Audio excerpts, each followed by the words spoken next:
La haine ne construit pas un État, mais la paix construit des nations. Grand Angle, analyse et commente des événements en Afrique. Une meilleure compréhension des problématiques sécuritaires en Afrique et au Sahel en particulier. Grand Angle, votre émission présentée par Mokhtar Saïd Mediouni. Bonjour l'Afrique, bonjour mes amis, bonjour chers amis auditeurs d'Ifriqi FM.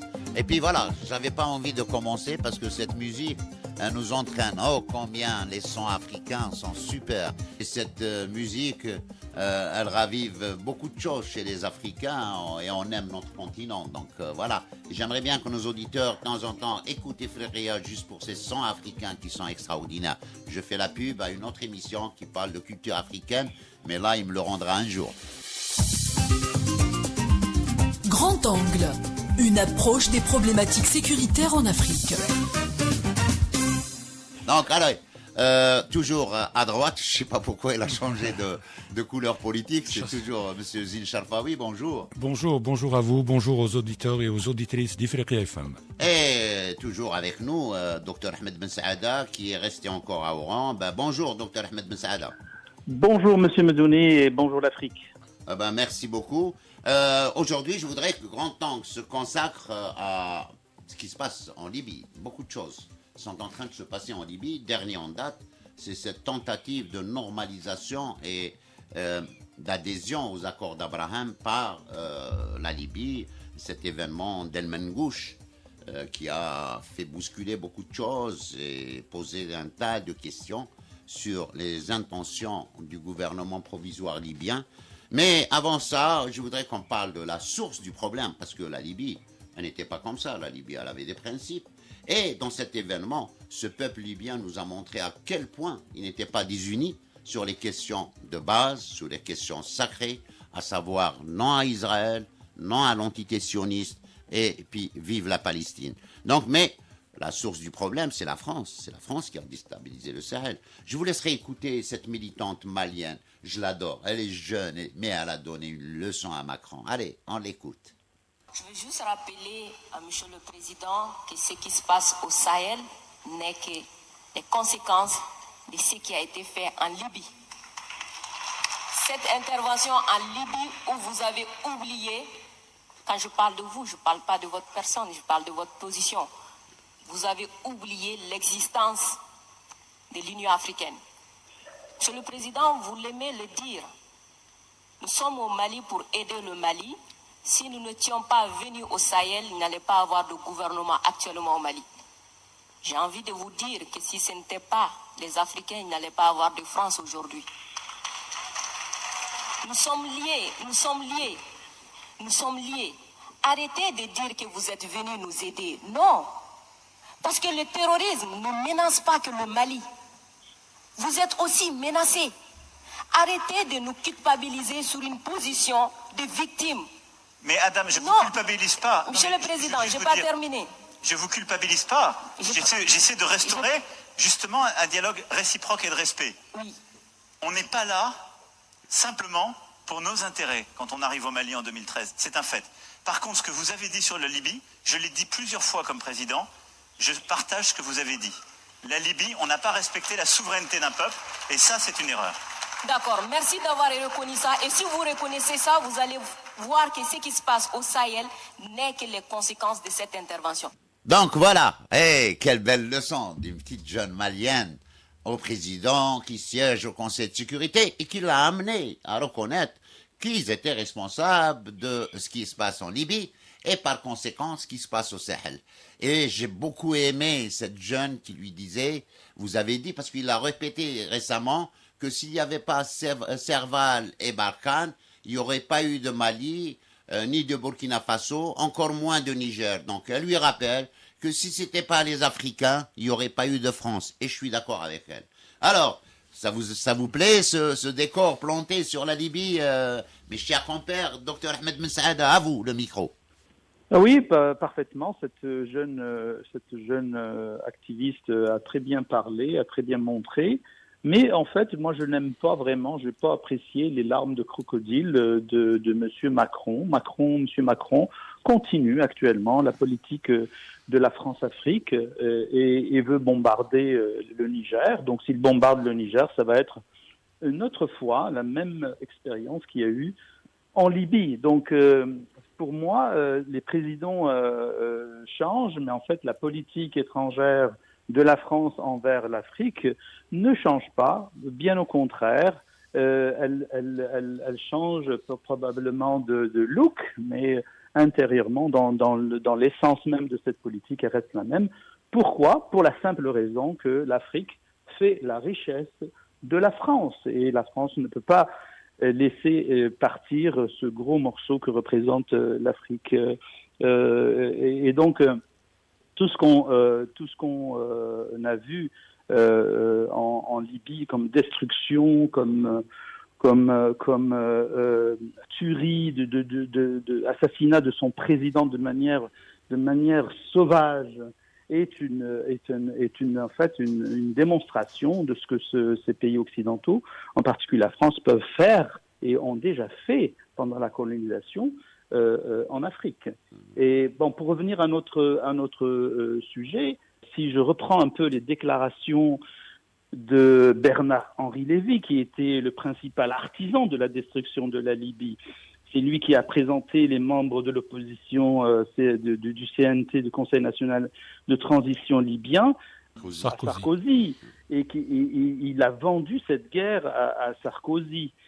Et devant le CRIF, en 2011, donc après l'assassinat du président Kadhafi, il avait dit « C'est en tant que juif que j'ai participé à l'aventure libyenne. J'ai porté en étendard ma fidélité à mon nom et ma fidélité au sionisme et à Israël. » Donc, à partir de cette déclaration, on avait su que finalement, cette destruction de la Libye, elle s'est passée aussi, elle a fait le bonheur d'Israël, parce que ce qu'il faut dire, c'est que Israël, il faut dire que Kadhafi était un farouche opposé à la normalisation avec Israël. Et donc, tout gouvernement pro-occidental pouvait faire, disons, normaliser ses relations avec Israël. Et c'était ça le vœu de M. BHL, ce qu'on appelle communément le rossignol des charniers, c'est-à-dire à chaque fois qu'il y a un charnier, on le voit en train de gazouiller comme ça et de prêter main forte aux opérations de destruction, en particulier si c'est des pays musulmans ou arabes. Ah, d'ailleurs, BHL, il est aussi artiste. Hein. On se rappelle qu'en Ukraine, il a mis un fond d'écran, un tableau derrière lui où il y avait de la neige, il y avait des bâtiments éventrés par des missiles. Il était en train de parler, mais finalement, il était à Paris. Hein. Ouais. Voilà. Ouais. Alors, Zine Charfaoui, Oui. dans le même contexte, Oui. cette Libye, Oui. est-ce qu'elle pourra voir le bout du tunnel avec ces soubresauts, ces trahisons? Finalement, c'est des trahisons. Oui. Un gouvernement provisoire qui se prépare à organiser des élections démocratiques pour régler la question libyenne d'une façon politique. Il va rencontrer la chef de la diplomatie, El Mengouche, on ne s'attendait pas à cette Mengouche. Elle nous paraissait autrement. Et puis elle rencontre à Rome le chef de la diplomatie israélienne, en l'occurrence Eli Cohen. C'est quoi cette histoire? Je vais répondre à votre question par une digression historique. Il faut savoir que les premiers dirigeants israéliens ont placé comme priorité la normalisation de leurs relations avec les pays africains. Ceci pour un double intérêt, un double objectif. Le premier objectif, c'était la normalisation permettrait à Israël d'avoir une plus grande assise, une plus grande reconnaissance politique au niveau international et particulièrement au sein des Nations Unies. Le deuxième intérêt réside dans le fait qu'en normalisant ses relations avec les pays africains, Israël avait accès à des marchés pour son industrie militaire, pour son industrie technologique, pour son agriculture, etc., etc. Et donc depuis 1948, c'est la particularité de la diplomatie israélienne, c'est que c'est une diplomatie qui n'est pas court-termiste. C'est une diplomatie qui travaille sur le long terme, sur plusieurs années. Donc, quand ils ont établi leur feuille de route, donc ils ont commencé depuis 1948 à travailler au corps certains pays. Si bien que le premier pays qui a normalisé ses relations avec Israël, c'était en 1956 et c'était le Ghana. Le Ghana, donc depuis 1956, donc beaucoup de pays sont tombés, beaucoup de pays africains sont tombés dans l'escarcelle d'Israël. Et si bien qu'en 1973, ils étaient plus d'une trentaine de pays à avoir normalisé leurs relations avec Israël. Après, il y a eu un mouvement inverse depuis la guerre israélo-arabe de 1973, donc l'agression israélienne contre l'Égypte, contre la Syrie, etc. Donc, comme l'Égypte était membre de l'Organisation de l'Unité africaine, donc à l'époque, l'OUA avait décidé de couper ses relations ou d'amener ses adhérents à rompre leurs relations avec l'État d'Israël. Donc, depuis 1973 pratiquement, la majorité des pays qui entretenaient des relations avec Israël, donc ont cessé de le faire. Donc, il restait juste que 3 ou 4 pays qui entretenaient des relations avec l'entité sioniste. C'est un peu le cas du Cameroun, l'État à l'époque le Lesotho, etc. Donc, ils étaient 3 ou 4 uniquement. Mais le mouvement, on a assisté par la suite à un autre mouvement à partir de 93-94, à partir des accords d'Oslo. Alors, Oslo, qu'est-ce qui s'est passé à Oslo? C'est la fameuse poignée de main entre Yasser Arafat à Washington et Shimon Peres. Et donc, les États africains, qu'est-ce qu'ils se sont dit? Ils se sont dit, bon, puisque les Palestiniens se sont réconciliés avec les Israéliens, donc nous aussi, on va le faire. Et donc, depuis 1973, on assiste à une normalisation... 93, pardon. On assiste à un mouvement de renormalisation des relations israélo-africaines. Bon, si bien que maintenant, on a à peu près une quarantaine de pays qui entretiennent des relations suivies et continues avec Tel Aviv.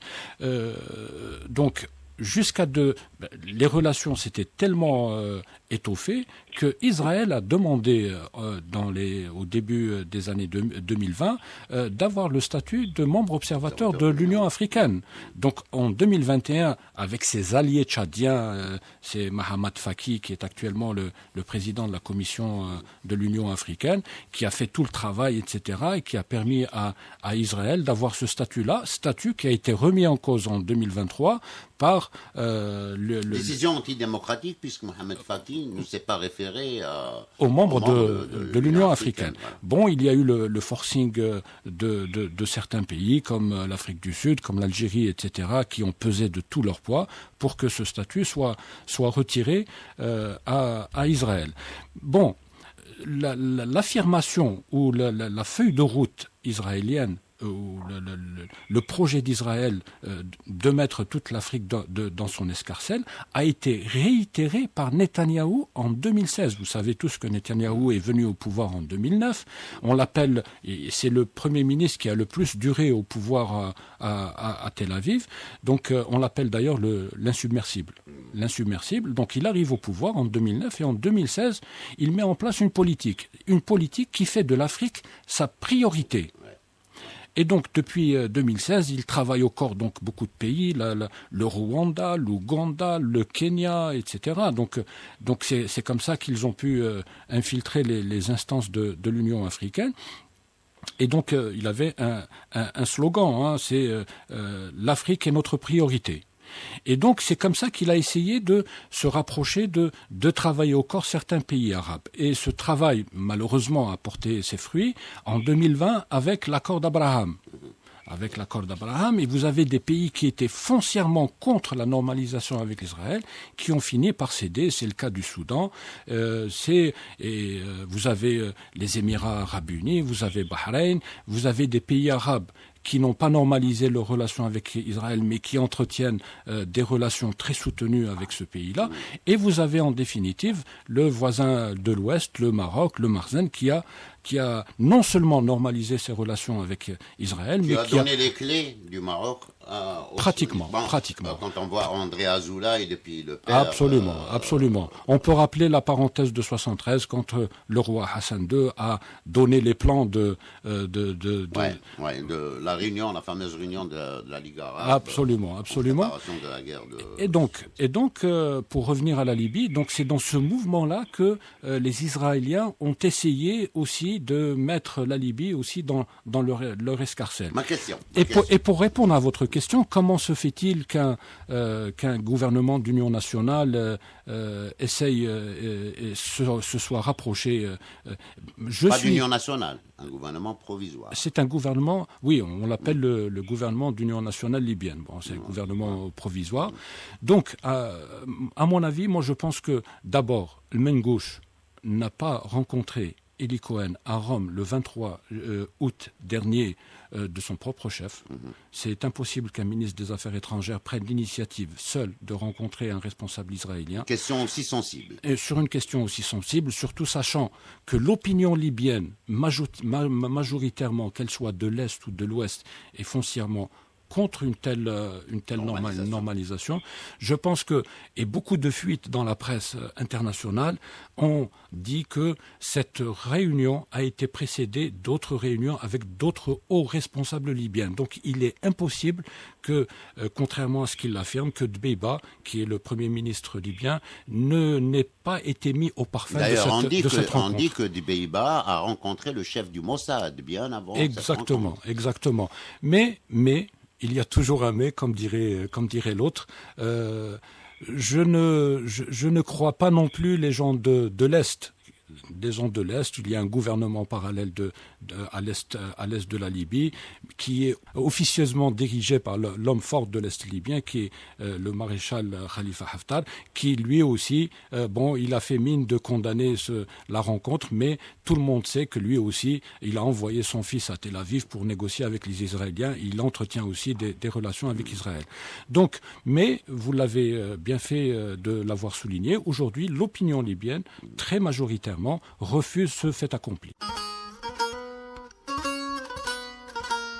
شوية صور وشوية أخبار من بلدي كومة هدايا حلوة ملفوفة بذكريات نصيحة من أبوي ودعوة من قلب أمي وكمشة حنية من ستي تسوى الحياة لون السماء ببلادي غير صوت المطر حتى الهوى والله غير بيروحوا ناس وبيجوا ناس وبتبقى انت يا بلد بقلبي غير خدني معك عبلدي مشيني بين الحارات احميني من غربة عمر وزرع في الحياة خليني بشوارعها أكبر وبسحر قمرها أسهر والله ما رح بتأخر بس خدني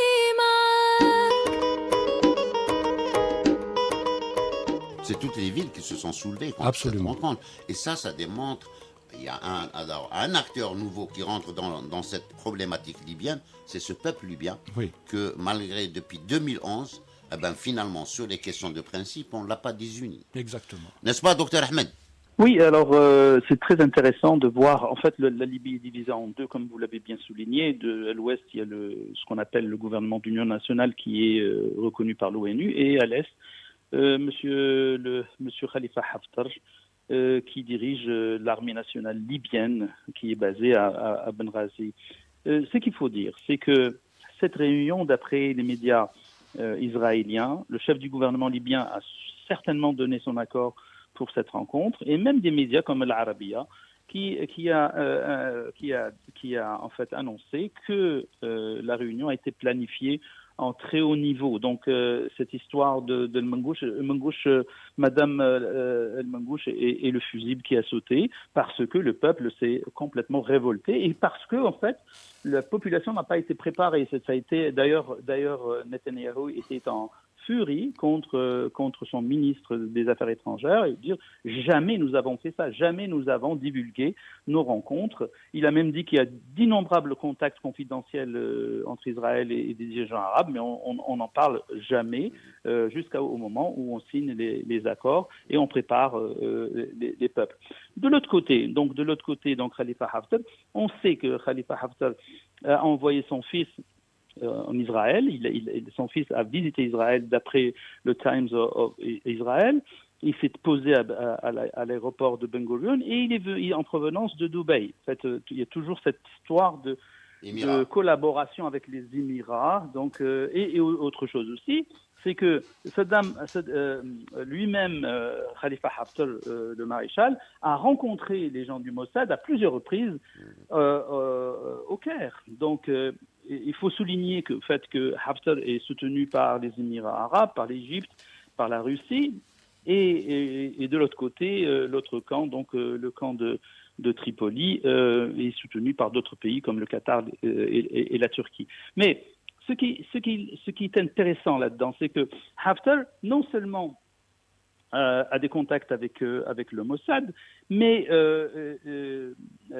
en fait, il y a des sources qui connaissent en fait la situation militaire de la Libye. Ils disent que des armes israéliennes sont acheminées à l'armée de Haftar par l'intermédiaire des Émirats. Et les Émirats ont un rôle non négligeable dans cette normalisation entre la Libye et Israël. Donc elle joue un rôle d'intermédiaire entre les deux. Et les armes israéliennes, ça ne date pas d'aujourd'hui, ça date de plusieurs années. Autre chose, il faut savoir que le général le maréchal Khalifa Haftar, il a la nationalité américaine. Il a vécu aux États-Unis pendant une vingtaine d'années et il a été envoyé par les Américains. Et qui n'habitait pas loin de la Central Intelligence Agency. Il habitait à 8 km du siège à 8 km. Il habitait de l'Anglais. Il habitait à 8 km. J'ai eu même la chance de voir sa demeure. Et il paraît qu'il a vécu une vie très très agréable, payée par le contribuable américain. Mais les Américains sont comme ça, ils mettent des gens dans le placard et ils les nourrissent et après ils les envoient sur le terrain pour... Il était dans une couveuse, Ahmed. Exactement, voilà. Il était dans un cocon. Dans un cocon. Et donc, il est tout à fait naturel de comprendre que Haftar a des idées de normalisation avec Israël parce que c'est en fait l'homme. Vous savez les méthodes du Mossad, c'est la compromission. Exactement. Donc, le dossier Haftar, il est entre les mains du Mossad. S'il arrive au pouvoir, première chose qu'il va faire, sous pression, sinon on va tout divulguer, c'est de normaliser. Mais je rappelle que Haftar a été en fait avec Kadhafi, il a été acteur dans la prise de pouvoir de Kadhafi, mais il a ensuite été en charge de la guerre contre le Tchad pour la bande d'Aouzou, et il a perdu cette guerre parce que finalement les Tchadiens étaient aidés justement par les Israéliens, les Français et les Américains, et il a été complètement désavoué par Kadhafi. Et qu'est-ce qu'il a fait ? Il est allé donc se réfugier au Tchad, où on lui a constitué une armée qui a été financée par les États-Unis et par Israël et par tous ces bons occidentaux qui nous veulent que du bien. Et donc quand Idriss Déby est venu, donc a été porté au pouvoir et qui s'entendait très bien à Kadhafi, Haftar et son armée ont été exfiltrés vers les États-Unis. Et c'est depuis ce temps-là que Haftar est resté l'homme de main, disons, des Américains. Donc, alors, il nous reste une minute. Moi, je voudrais juste vous dire ça, mes amis. L'objectif, la cible principale, c'est l'Algérie, parce que quand il y a eu pression sur la Tunisie pour normaliser, tentative de normalisation en Libye, ça c'est l'Algérie aussi qui est visée. Hein. En plus, la normalisation à l'ouest, Ahmed. Oui, en fait, actuellement aussi, il y a une très forte pression, donc on a dit sur la Libye, dans les deux régions de la Libye qui sont disputées, mais il y a aussi une très forte pression sur la Mauritanie. Donc, et on parle beaucoup de normalisation de la Mauritanie, bien que ça ait été démenti, mais il n'y a pas de fumée sans feu. Et donc, et je rappelle que la Mauritanie avait déjà normalisé ses relations pendant une dizaine d'années. Et lorsque le nouveau président qui était venu au pouvoir, donc Mohamed Ould Abdelaziz, il a rompu ses relations et il a même rasé au bulldozer l'ambassade israélienne. Et donc, si par exemple on prend le Maroc, on prend la Mauritanie d'un côté, la Libye, et même il était question de normalisation avec la Tunisie à un certain moment. Maintenant, bon, avec le nouveau président, ça s'est éloigné, mais il y avait aussi et je pense que Israël. Allez, j'ai même pas dit bonjour à Mamadou Sam, mais pourtant on a volé 2 minutes. Bon, ça fait rien. Je dirais tout simplement que finalement, ceux qui ont normalisé, c'est des peuples qui n'ont pas droit à la parole. Hein. C'est des royaumes, c'est des Émirats. Mais voyons, la rue libyenne. La Tunisie, pensez-vous que le peuple tunisien va accepter une normalisation? Mais c'est ça justement le paradoxe dans ce process de normalisation. Je garderai pour la fin le mot qu'avait dit Ben Saada, c'est raser au bulldozer l'ambassade d'Israël en Mauritanie. Alors sur ce, messieurs, c'est Zine Sharfaoui, merci d'avoir été avec moi. À droite en plus, vous changez de couleur politique, c'est bien. Merci, Dr Ahmed Ben Saada, d'avoir été avec nous à partir d'Oran. Et puis, je dis merci et au revoir l'Afrique. À la prochaine.